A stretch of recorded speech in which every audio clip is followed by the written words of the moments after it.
Claus, Vince Vaughn, directed by the guy, I think it's the same guy who directed Vince Vaughn in The Wedding Crashers, which I never thought was funny in the first place. The story is, get this, right? Saint Nick had a lesser-known brother, Fred, right? Now... Funny already. They have to explain this at the beginning. Whenever anyone is made a saint, they automatically become immortal, as do the whole of their family. Well, I thought that sanctification... Dead. Exactly. So, from the beginning, for opening reel, anyone who did Theology 101 is going, sorry, nope, you're a stiff. It's not going to happen. It's not that your family are living forever. It's that you're all pushing up the daisies. But no, in this particular case, they can all live forever. Cut to modern day, Fred Claus living in New York.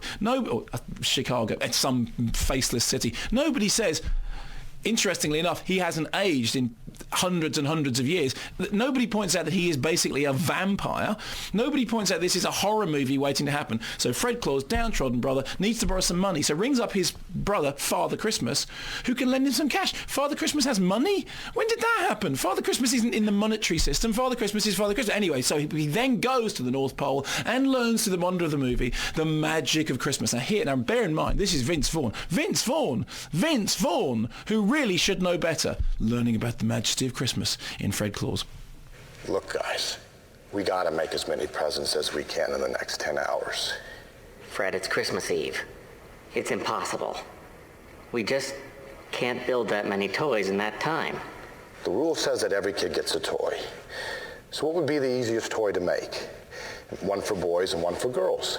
A baseball bat. A hula hoop. Well, baseball bats and hula hoops it is then.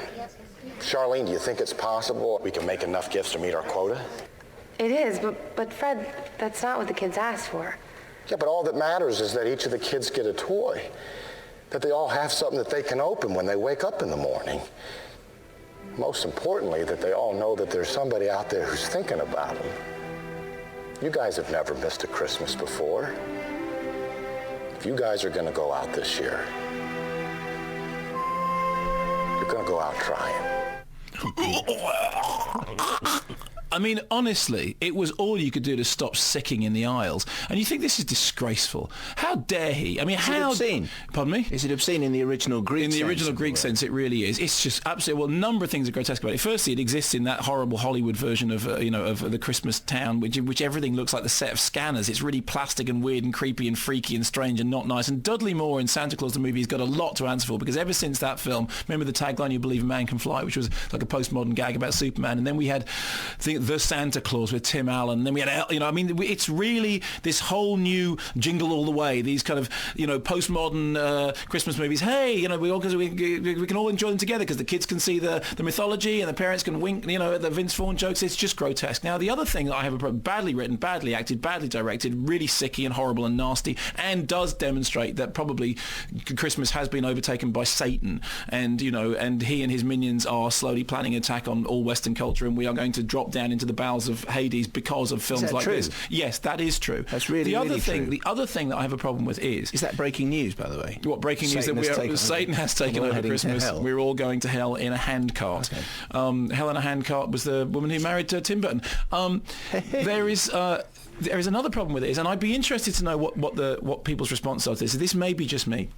There are many people in the film who are little people. This apparently being the correct term, okay? And not a dwarf. No, but there are reasons why people don't like that word, okay? Which is perfectly fine, okay? And I'm speaking. Apparently, the preferred term, particularly in America, is little people. Fine, okay? Many of them playing Santa's little helpers. This is very difficult because if you are a little person actor, you do end up playing Santa's little helpers, which is a pain. Now that's difficult enough. But the thing I have a real problem with is something which started with Little Man, is getting a little person actor and superimposing onto them the head of a large person, to pretend to be a little person. Look, there are loads and loads of actors who are little people out there in the world, and many of them are really good, and many of them are really funny, and many of them are really talented. And forgive me, but isn't it like blacking up? Isn't it something that we just wouldn't think of doing anymore? Isn't it insulting? Isn't it insulting to take a little bit and to superimpose somebody else's head on them, as if you're saying, I can't find an actor who is a little person to do this role. Now, listen, please correct me if I'm wrong. I think this is a very, very bad thing. I just think it's terribly, mean and stupid. You finished? Yeah.